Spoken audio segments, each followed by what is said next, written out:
We don't want your broke little pity present, my stepdad snapped. Take it and get out. You're a parasite, Chloe. 50 guests laughed like it was a punchline. I didn't cry. I didn't scream. I just smiled. Because the box in my hands wasn't cheap, and it wasn't pity. It was proof. The second I opened it, their faces changed forever. After that night, my phone wouldn't stop ringing. I learned, not every call deserves an answer. Before I tell you what was inside, answer me. If your own mom humiliated you in public, would you walk away or stay and expose the truth? Comment walk or stay right now. If you want more real, messy, justice-heavy stories, tap like and subscribe today. I need you to understand something. I wasn't born independent. I was pushed, hard. And it started the day my dad died. My dad, Michael Harper, wasn't rich. He was a construction engineer who treated showing up like a religion. School plays, parent-teacher nights, the boring stuff most people skip. He never missed it. The last morning I saw him, he kissed my forehead and said, "When I get back, we'll tour that college you like. Start dreaming bigger, kiddo." I was 16 and finally believed my future was real. He never came back. A truck driver fell asleep at the wheel. They told us it was instant, like that sentence could glue a life together. At the funeral, my mom, Susan Harper then, accepted condolences with a smile that looked practiced. I thought grief would make us closer. I was wrong. 2 weeks later, she packed my dad's things into boxes. Books, tools, even the watch his father gave him. "No, do you want this?" Just tape and erasure. One night, I overheard her on the phone, excited in a way no widow should ever sound. The insurance money came through. I can start over. Start over. Like I was a bad chapter she couldn't wait to rip out. She'd already met someone, Gordon Blake. And later, I learned it wasn't after my dad died. It was at least 6 months before. So while I was grieving, she was building an exit. 18 months later, I was in Gordon's 4-bedroom colonial in Jersey, dragging one suitcase and being shown my room. It wasn't a room. It was a converted storage closet with a tiny window and a door that didn't shut right. Gordon's son Tyler, 20 and smug, got a guest suite. I got a closet and a reminder that I was lucky to be included. When college letters came, I had a partial scholarship, but I still needed about $8,000 a year. I asked my mom at the kitchen counter like I was begging for oxygen. She didn't let me finish. "That insurance money is for rebuilding this family," she said, meaning her new family. Gordon looked up from his newspaper and smiled. "This house doesn't support freeloaders. Want a degree? Earn it." My own mother nodded like he'd said something wise. That night, I stared at my stained ceiling and did the math.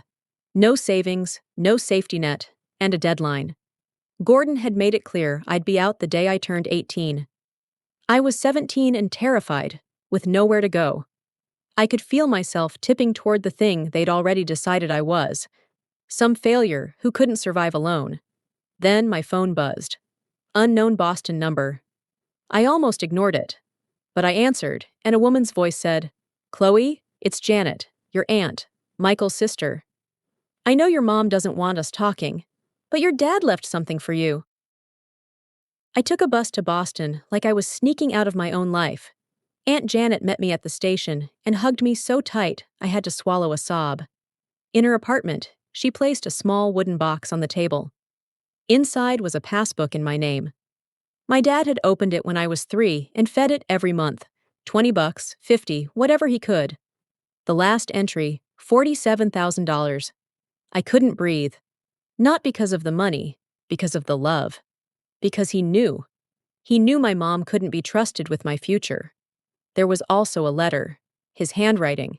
It said he believed in me and that I should use the money to build a life no one could take away.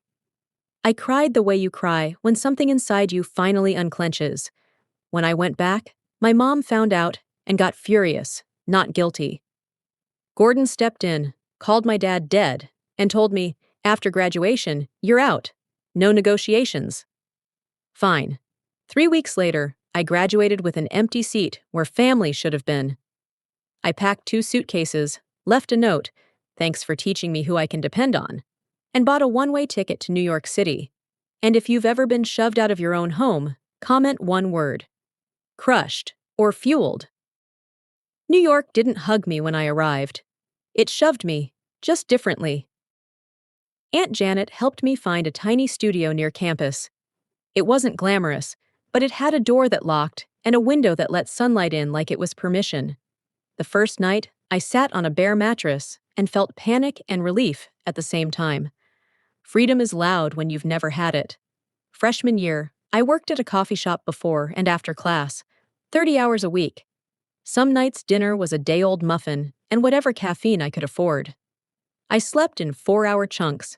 I cried in bathroom stalls.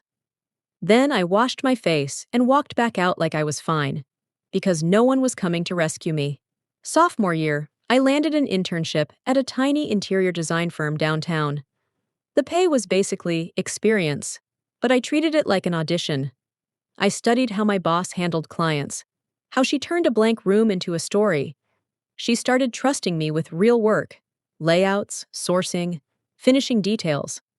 When a client praised something I suggested, I went home and stared at my hands like they belonged to somebody capable. By junior year, people were requesting me. I freelanced on weekends, turning sad little apartments into spaces that felt safe. Design isn't just pretty furniture, it's control. It's the opposite of being shoved into a closet and told to be grateful.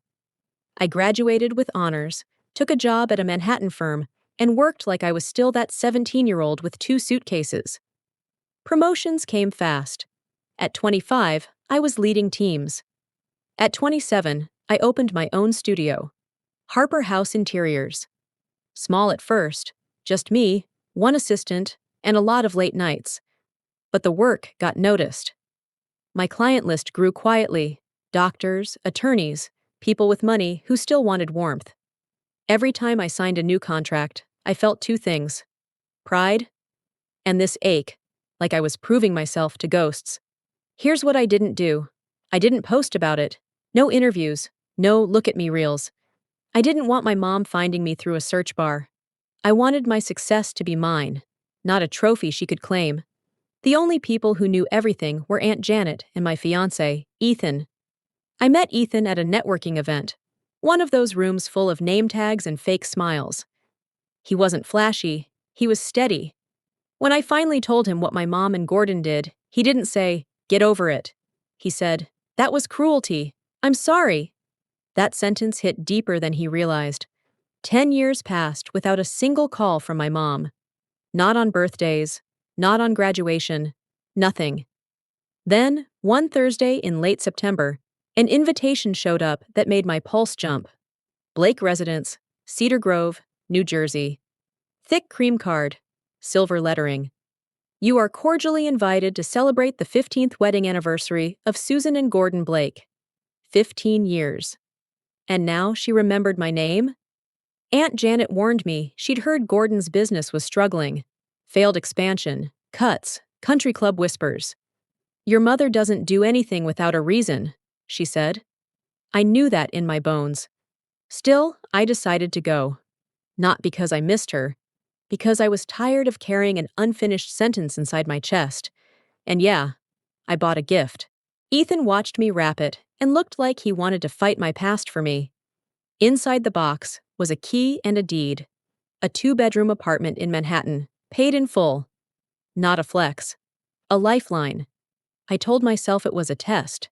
If my mom had any real regret, she'd see the gesture for what it was. A chance. But I also packed insurance. In my clutch, I slid a copy of my dad's letter and the account records Aunt Janet kept. Because hope is cute, and evidence is better. Be real with me. Would you have brought a gift? Or would you have shown up empty-handed and let them choke on their own words? Comment gift or nope, and hit like if you're rooting for my peace. Share if this resonates. The country club smelled like money, perfume, and old secrets. Crystal chandeliers, white linens, and about 50 guests holding champagne. The second I walked in, heads turned. I heard whispers. That's Susan's daughter. I thought she was homeless. My mom had been feeding them a story for a decade, and I could feel it crawling up my spine. In my hands was the navy box with the silver ribbon. I spotted my mom across the room, Susan Blake now, standing in the center of her little social planet. She saw me and didn't come over, just a tiny nod like I was staff. Then Tyler, my stepbrother, slid up behind me with a grin. "Well, look who crawled back," he said. "Here to beg for scraps?" He nodded at the box. "Whatever that is, nobody's gonna be impressed." I didn't bite. Timing is power. I walked to the main table, where Susan and Gordon sat like royalty, and set the box down gently. "Happy anniversary, Mom." Susan looked at it like it was contaminated, then laughed to her friends, loud and performative. "Oh my God, she actually showed up. This is my daughter, the one I told you about.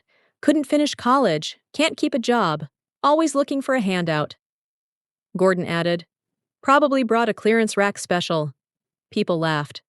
The room watched, and Susan, my own mother, leaned forward and said, clear as a bell, "You're a freeloader, Chloe. Always have been."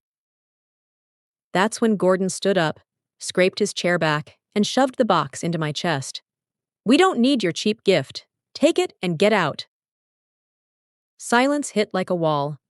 Even the music died. I felt every old version of me flicker: the closet room girl, the graduate with no family in the stands, the freshman counting quarters for subway fare. My throat tightened. Then something else rose. Calm. I laughed. Susan snapped, "What's so funny?" "Nothing," I said, untying the ribbon. "I'm just realizing you have no idea what you just refused." I opened the lid and set the box where everyone could see. A silver key on velvet. Papers folded crisp underneath. I lifted the key so it caught the chandelier light. "This is the key to a 2-bedroom apartment in Manhattan," I said. "Paid in full. No mortgage. Worth about $450,000. Someone gasped. Tyler blurted, "That's a lie." "Google me," I said. "Harper House Interiors." Phones came out. People started whispering and showing screens to each other. I watched Susan's face drain as her friends realized she'd been lying about me. A silver-haired woman stepped forward. Margaret Collins, one of my dad's oldest friends. Her voice was ice. "Susan, you told me Chloe was unemployed, that she refused your calls." Susan's mouth opened. Nothing came out, so I kept going. I pulled a copy of my dad's letter from my clutch. "My father wrote this before he died," I said. "He knew what might happen to me if he wasn't here." I read a few lines, about setting money aside, about believing in me, about not letting anyone tell me I wasn't enough. Then I said the part that cracked everything. The insurance payout after my dad died was over $200,000. I never saw a penny. It went to this house, Tyler's tuition, cars, the country club, and a decade of lies about me. Susan tried tears on command. "Chloe, sweetheart, I'm sorry. Let me make it right." Her hand reached for the box like the apartment was already hers. I pulled it back. "No." Her tears dried instantly. "You can't do this to me, not in front of everyone." "You did it first," I said. 5 minutes ago." Gordon switched to salesman mode. "Let's talk like adults. Family can work this out." "We're not family," I said. "You taught me that." I walked out into the night. By the time I got home, my phone was exploding. Calls, texts, unknown numbers. I silenced it and set it face down, because peace sometimes looks like not engaging. If you've made it this far, hit like so stories like this don't get buried. And tell me, was I wrong for walking out with that key? Today. That night didn't heal me. It clarified me. I didn't walk out with a key because I'm cold. I walked out because I finally stopped auditioning for love from people who only value me when they can cash me in. I came there hoping for one honest moment, one look in my mom's eyes that said, "I'm sorry I failed you." Instead, she gave me the same script, just louder, and Gordon backed her like cruelty was a tradition. So I chose myself. If you're listening to this while swallowing your own pain, hear me. Boundaries aren't revenge, they're oxygen. I still think about my dad, about how he protected me even after he was gone. I try to honor that kind of love. Steady, quiet, real. And I'm done shrinking to fit someone else's story. Lesson learned. If someone humiliates you publicly, they don't deserve private access to your heart.